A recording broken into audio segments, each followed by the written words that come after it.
Hello everyone, welcome back to law Vita. My name is Aaradhya. I hope आप सब अच्छे होंगे। आज हम लोग यूजीसी नेट की एक और क्लास लेकर आए हैं हम लोग, जिसमें जूरिस्प्रूडेंस स्टार्ट कर रहे हैं। We'll have a very good introductory lecture on jurisprudence today, जिससे बहुत बार बहुत सारे क्वेश्चंस फ्रेम होते हैं in every set of UGC NET. आप पास्ट ईयर पेपर्स उठाकर देख सकते हैं। हम लोग ये इंट्रोडक्शन लेंगे, जूरिस्प्रूडेंस को अलग अलग जूरिस्ट ने किस तरह से डिफ़ाइन किया है, ठीक है, कौन से कुछ एमिनेंट जूरिस्ट हैं जिन्होंने जूरिस्प्रूडेंस की बात की है। We'll see that. एंड इससे इस टॉपिक को बिल्कुल लाइटर नोट पे तो लेना ही मत, बहुत ज़्यादा क्वेश्चंस बनते हैं। And one more thing I will say कि ये लेक्चर मुझे लगता है सिर्फ यूजीसी नेट के लिए ही नहीं, be it judiciary, be it LLB, be it any other law exam जिसमें भी जूरिस्प्रूडेंस आपका आ रहा है, ये लेक्चर सभी के लिए इक्वली यूजफुल है। ठीक है, सब्जेक्ट कुछ अलग नहीं हो जाएगा, कंटेंट कुछ अलग नहीं हो जाएगा, अप्रोच थोड़ी बहुत अलग हो सकती है, but ultimately the point is कि अगर आपको सब्जेक्ट क्लियर है, आपको कॉन्सेप्ट क्लियर है, you can easily answer every question in any exam. ठीक है, चलिए शुरुआत करते हैं। हम लोग सबसे पहले जानते हैं कि जूरिस्प्रूडेंस का मतलब क्या है, इसका ओरिजिनेशन कहाँ से हुआ। तो देखो, जो टर्म है जूरिस्प्रूडेंस, ये डिराइव हुई है एक लैटिन टर्म से। दोस्तों, ये बारीक क्वेश्चन तक पूछ लिया जाता है एग्जाम में कि जूरिस्प्रूडेंस टर्म जो है वो किस भाषा से डिराइव हुआ है। तो ये लैटिन भाषा की एक वर्ड जूरिस्प्रूडेंशिया से डिराइव हुआ है, जिसका मूल रूप मतलब है द नॉलेज ऑफ लॉ या फिर स्किल ऑफ लॉ। इसका मतलब है कानून की जानकारी या स्किल ऑफ लॉ। ठीक है, तो अगर हम इस जूरिस्प्रूडेंशिया वर्ड को इटाइमोलॉजिकली विभाजित करें, जूरिस अलग कर दे, प्रूडेंशिया अलग कर दे, तो जूरिस का मतलब है लॉ और प्रूडेंशिया का मतलब है नॉलेज या साइंस या स्किल।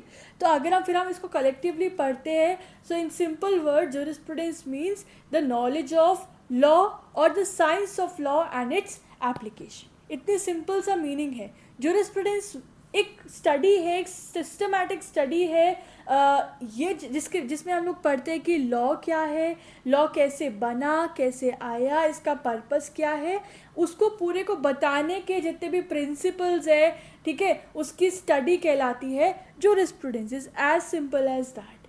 ठीक है, it tells us that not just what the law is, सिर्फ इतना नहीं बताता कि लॉ क्या है, बट बताता है दैट व्हाई इट इज़। ठीक है, ये क्यों है, why it is the way it is, right. चलिए, अब हम लोग एक एक करके कुछ एमिनेंट जूरिस की, कुछ फेमस जूरिस की दी गई डेफिनेशंस को डिस्कस करेंगे रिलेटेड टू जूरिस्प्रूडेंस। ठीक है, तो हर जूरिस्ट ने अपने स्कूल ऑफ थॉट के हिसाब से जूरिस्प्रूडेंस को समझाया है। First of all we'll begin with John Austin. John Austin जो कि पहले जूरिस्ट थे जिन्होंने ये कहा दैट जूरिस्प्रूडेंस एक साइंस है, right. He was the first jurist to make jurisprudence a science. Okay, अच्छा, मैं ना by the end of the lecture आपको ये भी बताऊंगी कि हर जूरिस्ट ने जूरिस्प्रूडेंस को कैसे डिफाइन किया, इसको याद कैसे रखे। कुछ निमोनिक बताऊंगी, कुछ स्टोरी के थ्रू बताऊंगी, क्योंकि क्या होता है आगे हम लोग नेक्स्ट लेक्चर में लॉ की डेफिनेशन भी पढ़ेंगे। ठीक है, तो ये याद कैसे रखे इतनी सब कुछ कि किस जूरिस्ट ने क्या कहा, तो हमको कुछ ना कुछ दिमाग में सेट करने के लिए कुछ चाहिए ना, कुछ आइडिया चाहिए, तो मैं आपको वो बताऊंगी। ठीक है, इसलिए लेक्चर के एंड तक जुड़े रहें। चलो, तो ऑस्टिन ने क्या बोला, he defined jurisprudence as the philosophy of positive law. तो पॉजिटिव लॉ का क्या मतलब है, पॉजिटिव लॉ का मतलब है लॉ एज इट इज़, कि लॉ जैसा है, कानून जैसा है, उसको वैसे अपनाना है, वैसे अप्लाई करना है, ना कि हमें एक फैंसी वर्ल्ड में जाके ऐसी बात करनी है कि लॉ ऐसा होना चाहिए, law ought to be, law should be, है ना, ऐसा होना चाहिए, वैसा होना चाहिए। नहीं, हम आइडियल बात नहीं कर रहे हैं, हम मॉरल बात नहीं कर रहे हैं, हम एग्जिस्टिंग लॉ की बात कर रहे हैं। यानी कि ऑस्टिन ने किसी मॉरल या आइडियल लॉ पर फोकस नहीं किया, उन्होंने जो एग्जिस्टिंग लॉ है उस पर फोकस किया है। Therefore he states that jurisprudence is the philosophy of positive law which is as it is। ठीक है, उनके अकॉर्डिंग जूरिस्प्रूडेंस एक साइंटिफिक और सिस्टमैटिक स्टडी है ऑफ द एक्चुअल लॉ, याद रखना, of the actual law, of the positive law.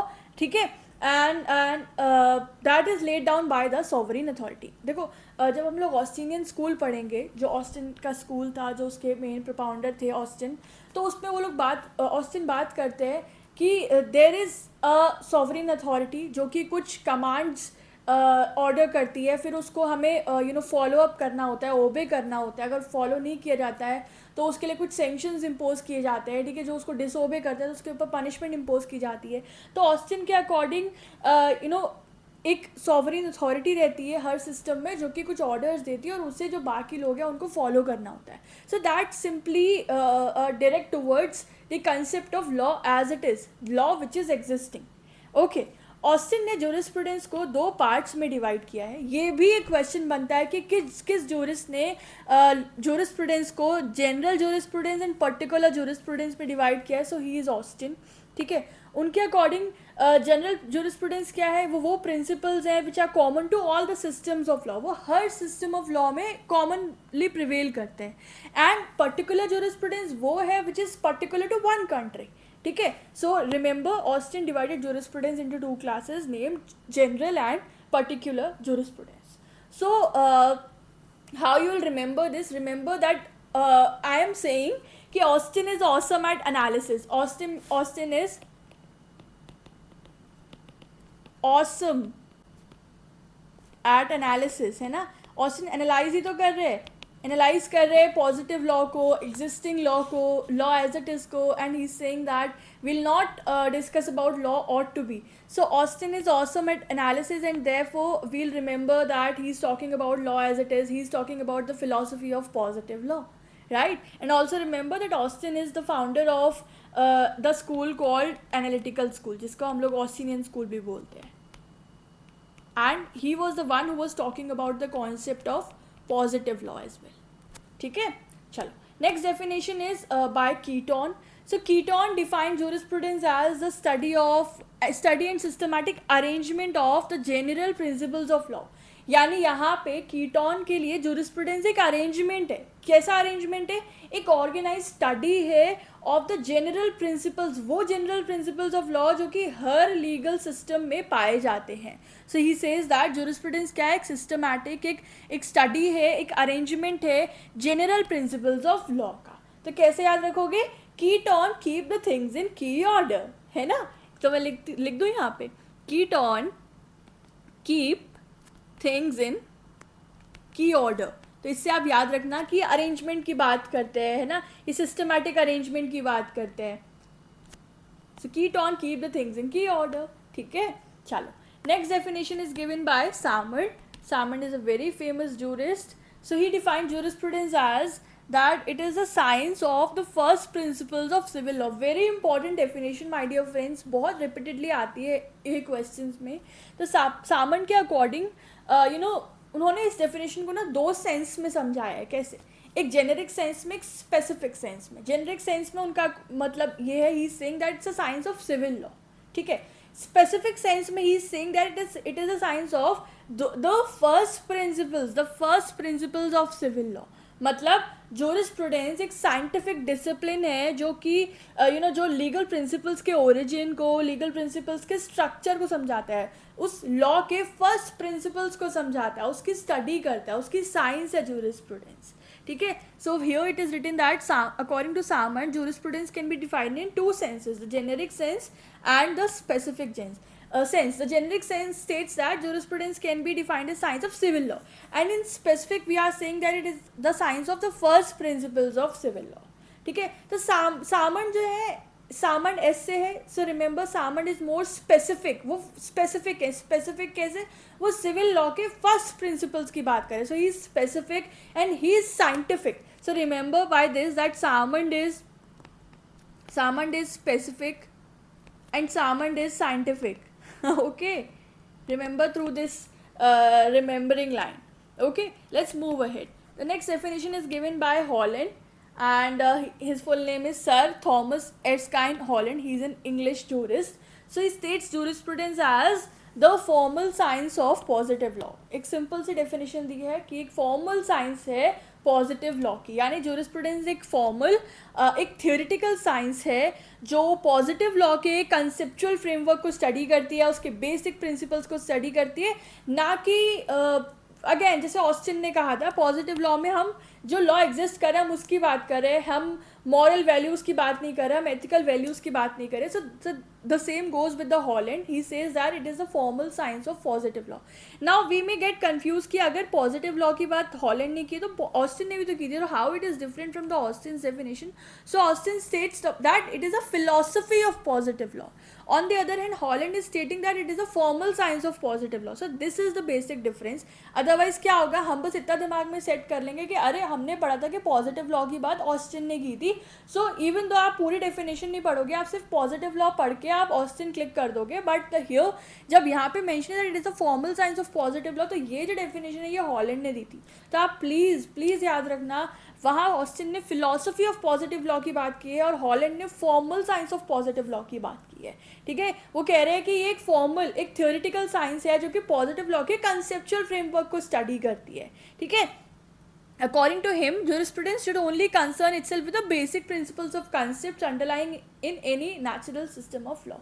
So how we'll remember about Holland? तो देखो Holland का H से याद रखो that Holland is equals to hard and positive. ये हार्ड भी है पर ये पॉजिटिव भी है. हार्ड क्यों? क्योंकि ये फॉर्मल साइंस की बात कर रहा है. और पॉजिटिव क्यों? क्योंकि ये formal science of positive law की बात कर रहे हैं. So Holland is hard plus positive. That indicates that he is talking about the formal science of positive law. ठीक है, चलिए. Next definition is given by Dr. C.K. Allen. So C.K. Allen states that jurisprudence is the scientific synthesis of all the essential principles of law. मैंने तो याद किया है कि जो भी मेरी 9-10 मेजर डेफिनेशन है जिससे क्वेश्चन बनता है उसमें कहीं भी सिंथेसिस वर्ड एलन के अलावा किसी ने जिक्र नहीं किया है, तो एलन को मैं सिंथेसिस से रिकॉग्नाइज करती हूँ. सो इनके डेफिनेशन के अकॉर्डिंग जुरिस्प्रूडेंस जो है वो एक साइंटिफिक कॉम्बिनेशन है. Synthesis is basically meaning the combination ना. तो इनके अकॉर्डिंग जुरिस्प्रूडेंस की जो पढ़ाई है, जो डिसिप्लिन है, ये साइंटिफिक कॉम्बिनेशन है जिसमें हम सारे असेंशियल लीगल प्रिंसिपल्स को एक साथ समझते हैं. ठीक है, इट इज़, ये लिखा भी है that it is a scientific synthesis of all the essential principles of law. So इस स्टडी में इनके अकॉर्डिंग हम एक साइंटिफिक कॉम्बिनेशन पढ़ते हैं, उसको स्टडी करते हैं जिसमें सारे असेंशियल लीगल प्रिंसिपल्स को एक साथ समझा जाता है. So how will remember that Allen states with A, Allen assembles all principles scientifically. Allen assembles all principles किसके? Of course law के, scientifically. So there are a lot of jurists who are taking jurisprudence in this scientific concept. देखो Allen ने बोला scientific synthesis है, then Holland ने बोला formal science है, Salmond ने बोला it is a science of first principles of civil law. Right, so we are seeing back to back from Salmond to Holland to Allen. They are considering the study of jurisprudence as majorly in the scientific arena. Right, now let's move ahead. The sixth definition is given by Julius Stone. So he states that it is the lawyer's extraversion. ये इतनी सी definition है Julius stone की. I really like it. उनका मतलब है कि हम इस स्टडी को लॉयर के नज़रिए से स्टडी करते हैं. लॉयर का नज़रिया जो लॉ के प्रिंसिप्स को, लॉ के आइडियल्स को, लॉ की टेक्निक्स को दूसरे डिसिप्लिन्स के पर्सपेक्टिव से देखता है. उन्होंने कहा है कि लॉ को समझने के लिए सिर्फ लीगल स्टडी ज़रूरी नहीं है, बल्कि हमको सोशियोलॉजी, साइकोलॉजी, इकोनॉमिक्स जैसे सब्जेक्ट्स भी पढ़ना ज़रूरी है. और उससे कनेक्ट करते हुए we have to understand law. Right, so therefore he states that jurisprudence is lawyer's extraversion. Right, it is a lawyer's examination of precepts, ideals, techniques of law in the light derived from the present knowledge in the disciplines which are other than the law. Right, so how you'll remember this? So Julius jumps beyond law. एक line हम पढ़ते हैं, मतलब मैंने बनाई है that Julius jumps beyond law. वो law के बाहर, लॉ के बियॉन्ड जाके सोच रहे हैं, वो इंटरडिसिप्लिनरी अप्रोच के बारे में सोच रहे हैं. ठीक है, so who thinks beyond law? So Julius stone thinks that jurisprudence is beyond law. Right, okay, let's move ahead. The seventh definition is given by Roscoe Pound. So Dean Roscoe Pound defines jurisprudence as the science of law. Again से उस रो में जो हमारे, जिसमें सामन थे, Holland थे, Elon थे, जो साइंस कंसिडर कर रहे थे, उसी लिस्ट में हमारे रॉस्को पाउंड भी जुड़ जाते हैं. ही स्टेट्स दैट jurisprudence क्या है? It is a science of law in the juridical sense. Very important, in the juridical sense, the body of principles which is recognized and enforced by the public and regular tribunals in the administration of justice. तो इनके according law के उन principles को study करना है जो courts recognise करते हैं. हमने बोला जुरिडिकल सेंस, यानी कि जो हमारी जुडिशरी ने जिसको इंटरप्रेट किया है, ठीक है, जहाँ कोर्ट्स ने रिकॉग्नाइज किया है जस्टिस के एडमिनिस्ट्रेशंस में, ठीक है. तो बेसिकली रॉस्को पाउंड ने जूरिस्प्रूडेंस को प्रैक्टिकल एंड सोशोलॉजिकल एंगल से देखा है, right. So remember that he states that ये एक साइंस ऑफ लॉ है, wherein we study law in the juridical sense, that how judiciary has interpreted and enforced law in the different cases while administering the justice. Remember this. Also very important, Roscoe Pound is the one who introduced the concept of social engineering, जो कि आगे हम लोग schools में detail में discuss करेंगे. We're not moving to that part in detail, ठीक है. Now remember, how you'll remember that Roscoe Pound gave this definition. So Roscoe states that talks about regular rules recognized by courts. He talks about the regular rules recognized by courts. So this is how you'll remember the juridical sense definition is given by Roscoe Pound. ठीक है. Alright, next definition is by G.W. Patton. This definition has also been asked in the previous year paper. That's why we have added it. So Patton defines jurisprudence as a particular method of law, not the law of one country, but the general notion of law itself. So what does it mean? यानी jurisprudence एक method of study है, ठीक है, जो किसी एक nation के law पर नहीं बल्कि यूनिवर्सली जो भी लीगल कंसेप्ट्स हैं उन पर बेस्ड है. सो इट स्टेट्स दैट ये एक पर्टिकुलर मेथड है स्टडी करने का, किसी एक कंट्री के लॉ को नहीं बल्कि जो जनरल नोशंस हैं लॉ के, जो जनरल प्रिंसिपल्स है, जनरल कॉन्सेप्ट्स हैं जो यूनिवर्सली अप्लाई होते हैं टू एवरी लीगल सिस्टम, उसको पर्टिकुलर लेवल पे स्टडी करने का जो मेथड है, that is what we call as jurisprudence. Simply J.W. Paton ने ये कहा. So how will remember Paton's definition. So Paton पढ़ो तो ऐसा लगता है पैटर्न बोल रहे हैं ना. So it is pattern of studying what, it is pattern of studying the general law.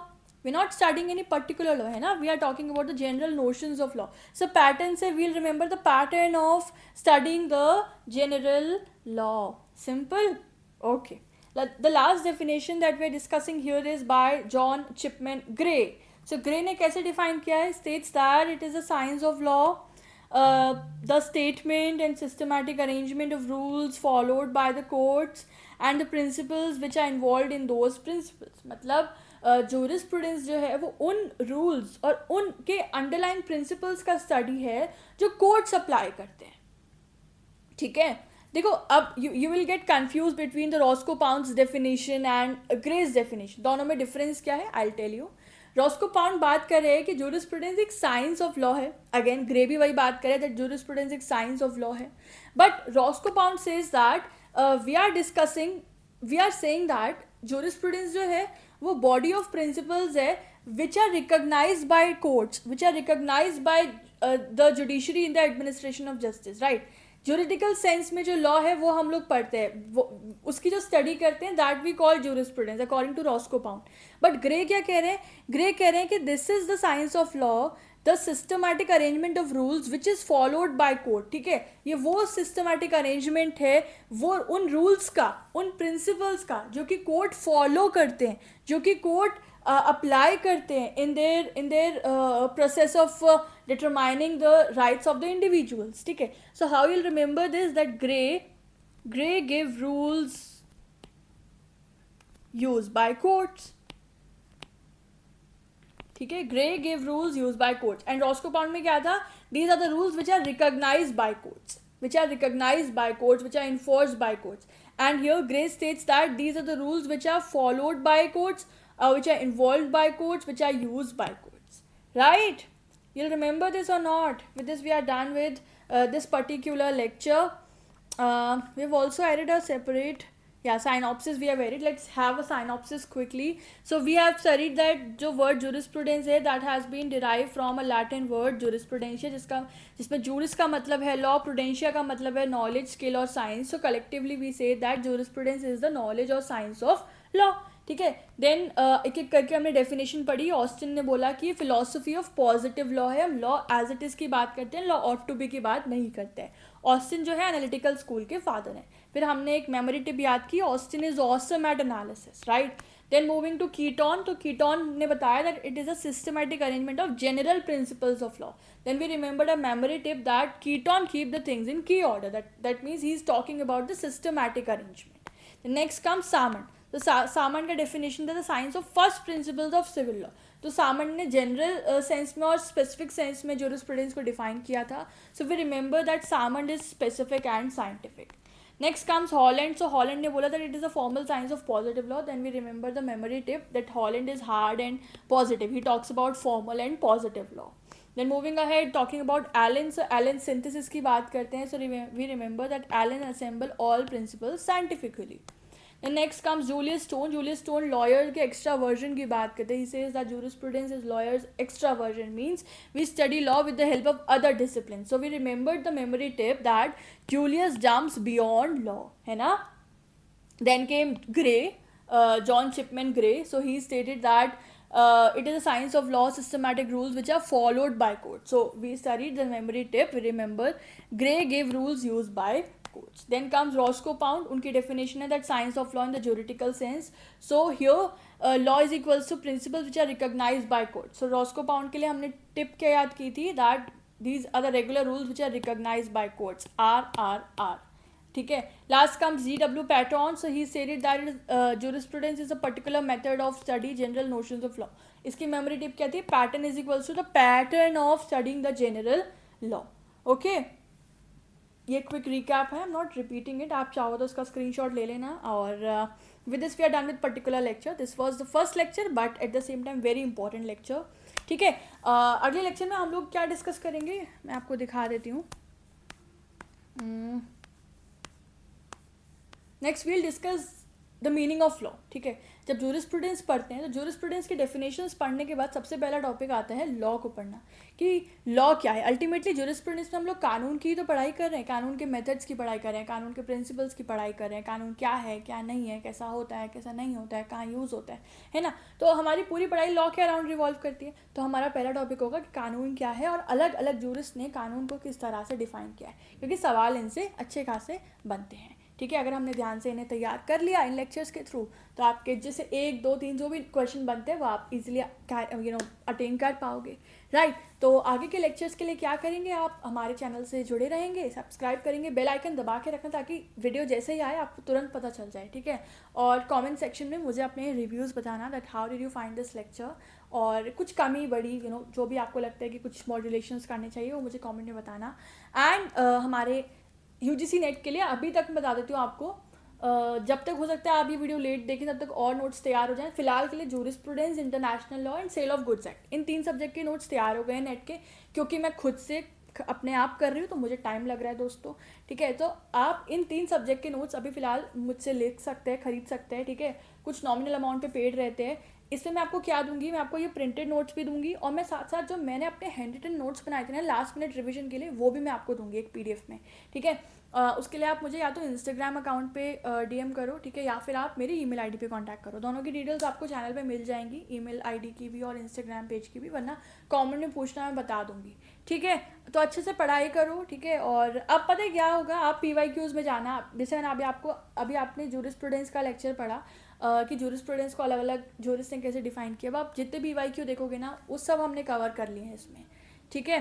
बस यही आज के लिए. पढ़ते रहें, ध्यान रखिए. Thank you so much. Have a good day. Bye bye.